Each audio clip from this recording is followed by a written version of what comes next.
Hi guys, welcome back to my channel. I'm Rebecca Bhosle and in today's video we are going to be talking about English comprehension. So a lot of us have struggled with English comprehension in examinations, so have I. But I have formulated like a few tricks for myself which I use in every section of comprehension and they have worked out for me. So I'm just here to share those with you and I hope they work out for you too. So in the English section, the comprehension is basically the part where a passage is given to you. You're supposed to read the passage, you're supposed to understand it, and then at the end there will be a few questions given and you have to answer those questions on basis of the passage. So the first thing that you need to ask yourself when you come across a comprehension is what does the examiner want from you in a comprehension? So the examiner in a comprehension, he wants to know your understanding of the English language. He wants to know if you have understood the passage given and are you able to correctly answer the questions given. Now, firstly, why is a comprehension important? So basically, once you clear any examination and once you start working at the organization, you will come across a lot of mails, circulars, documents which you're supposed to read. Most of them are in English. You're supposed to understand them in order to like convey the message or give the benefits of the circular to the customer. So as you know, most of these are in English. So that is the reason understanding of the English language is important. So for this, you don't need to be like the Shakespeare of English, but you need to have like a basic understanding of it, and that is the reason English comprehensions are important. So firstly, I'll basically just tell you guys all the tips that I personally follow when I'm attempting comprehension, and then later on we can even do a comprehension together. So the first thing that I do once the English section opens up in front of me is I start attempting all the miscellaneous questions. So even if the comprehension passage is from the first question, I leave it altogether. I go on to attempt to the miscellaneous part, and then later I come to the comprehension.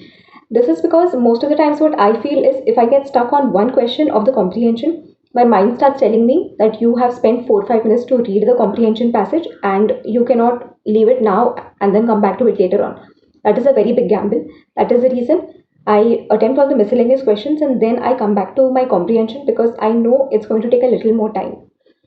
Secondly, even before reading the passage, I first I go through the questions because I want to know what the questions are going to basically be like, what is asked of me. So that is the reason I go through the questions first. I have an idea of what I have to search once I read the passage, to what sections of the paragraph do I have to pay attention to, and then later on I go on to read the passage. The next thing is, even if I come across a word or if a sentence in the paragraph doesn't make sense to me at all, I don't panic. I just go on reading it ahead and I tell myself I'll come back to it later on. This happens with a lot of students and it's happened with even me in the beginning, that once I come across a difficult word or I don't understand something in the paragraph, I start panicking, I'm scared, and I don't know what this paragraph means and I'm not sure if I will be able to do it ahead. But don't do that to yourself. Just calmly go and read the whole paragraph first and then come back to whatever is the difficult section again. So another thing that I follow is that I read the passage wholeheartedly. Those 4 or 5 minutes that I'm reading the passage, it's just me and the passage. I give it my full undivided attention and I'm trying to understand what the author is basically trying to tell me. Also, because I've already read the questions beforehand, I know what I'm supposed to look for in the passage while I'm reading it. So I'm making like a mental note of all the answers that come to me, and then later on I go to solve the answer. So guys, the passage that we'll be seeing today, it is available on the app Practice Mock. It is an IBPS Clerk Prelims free test and I'm going to be reading it out to you, but in case you want to read it out for yourself, just pause the screen and go through it. So as you guys know, even for reading the passage, I first go through the questions and I try to make myself understand that what are the questions asking of me. So here the first question is, which of the following is not true of the Philippines? The second question, which of the following fishing methods were responsible for the poor condition of reefs in the Philippines?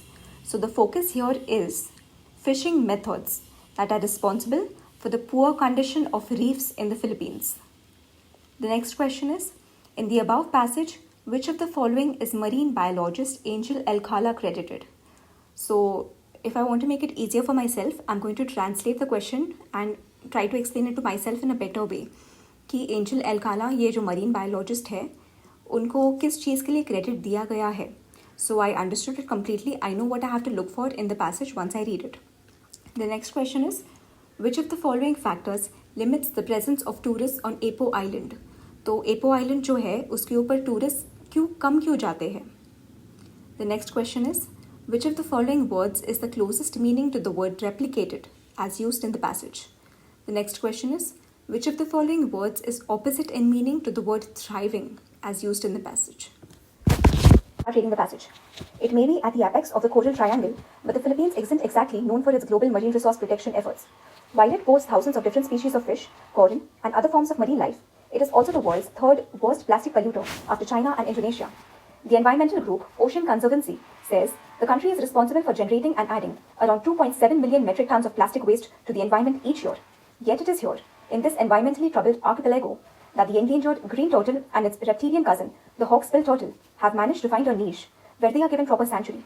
Apo Island isn't only remarkable because it has been able to sustain a small, steady population of green and hawksbill turtles. The reef is also home to as many as 385 different species of fish and several species of dolphins. Apo Island and its modest but thriving green turtle population is a rare success story for a country whose reefs are no longer seen to be in excellent condition. Some 90% of the more than 16,800 square kilometers are considered to be in fair condition at best or poor at worst. At one point, the area was plagued with the same problems seen in most parts of the country. There were tourists, plenty of them, and fishermen were using the same destructive methods that had been used since the 1960s. These included the use of dynamite, cyanide, and bottom trawling in an attempt to catch a dwindling number of fish. The success of Apo Island comes on the back of an earlier experiment which saw researchers headed by marine biologist Angel Alcala from the Central Philippine Silliman University launch a conservation project on a nearby island. This area was known as Haven for whale sharks. It was there that the university tested a pilot scheme that involved the establishment of marine sanctuaries in the Philippines. At that time, it was conceived as a marine sanctuary, setting aside a portion of the waters, about 1/3 of the coastal waters, and designating that as a no-take fishery, with the hopes that fishery stocks would go up and eventually spill out over the protected area. While the new marine reserve was an economic success, a change in policy meant that the control over the area reverted to the local government. It was then that the Alcala and his team decided to set up a different marine reserve on Apo Island. Even as he acknowledges that the project's greatest successes resulted in the recovery of Apo's green turtle population, as well as prosperity for the island's residents, Alcala understands the project is not easily replicated, even in coastal marine areas where it is needed the most. One main issue in replicating the Apo project is the empowerment of local communities, so that people responsible for management will remain faithful to their commitment to conserve marine resources. This requires a process of community organizing, which appears to be rarely practiced in the country. There is a need for social scientists to participate in all conservation projects in the country, he says. COVID-19 has proven to be a mixed blessing for the endangered turtles struggling at Apo Island and in other protected reefs around the country. Where the Apo Island protected seascape and landscape area is concerned at least, fewer tourists might be less of an issue for marine biologists like Alcala, who is worried about what the tourism, water pollution, and typhoons triggered by climate change will eventually do to the delicate reef area. The high frequency of occurrence of typhoons these days make it necessary for the Apo community to extend the no-take zone to the western part of the island, where typhoons could cause the least damage to the coral reef. In addition, there are certain physical factors that limit the presence of tourists on Apo Island, most notably a lack of freshwater supplies. He also believes that education has shown the island's inhabitants that sustainable living practices must continue in order for the area's economy and ecology to continue to thrive. So guys, now that you have read the passage, you have like a fair idea about what the author is trying to tell you. You know a few things, and there must be a few things which you didn't understand. There must be a few terms, a few words which you didn't understand, but just go with the flow. Don't stress yourself about it. So let's move on to the questions. The first one is, which of the following is not true of the Philippines? इनमें से कौन सी चीज़ Philippines के बारे में सच नहीं है? So the option A, it is the world's third worst plastic polluter. That is right. B, it lies at the apex of the Coral Triangle. That is right. C, it is famous for its global marine resource protection efforts. And if you have read the passage carefully enough, you know that this is false. So that is the answer. Second question, which of the following fishing methods were responsible for the poor condition of reefs in the Philippines? Option A, use of dynamite. Option B, use of cyanide. Option C, bottom trawling. So even when I was reading the passage, I know that I know what is use of dynamite. I know what is the use of cyanide. But I was not sure about what is bottom trawling. But still, I went ahead with it and I continued reading the passage.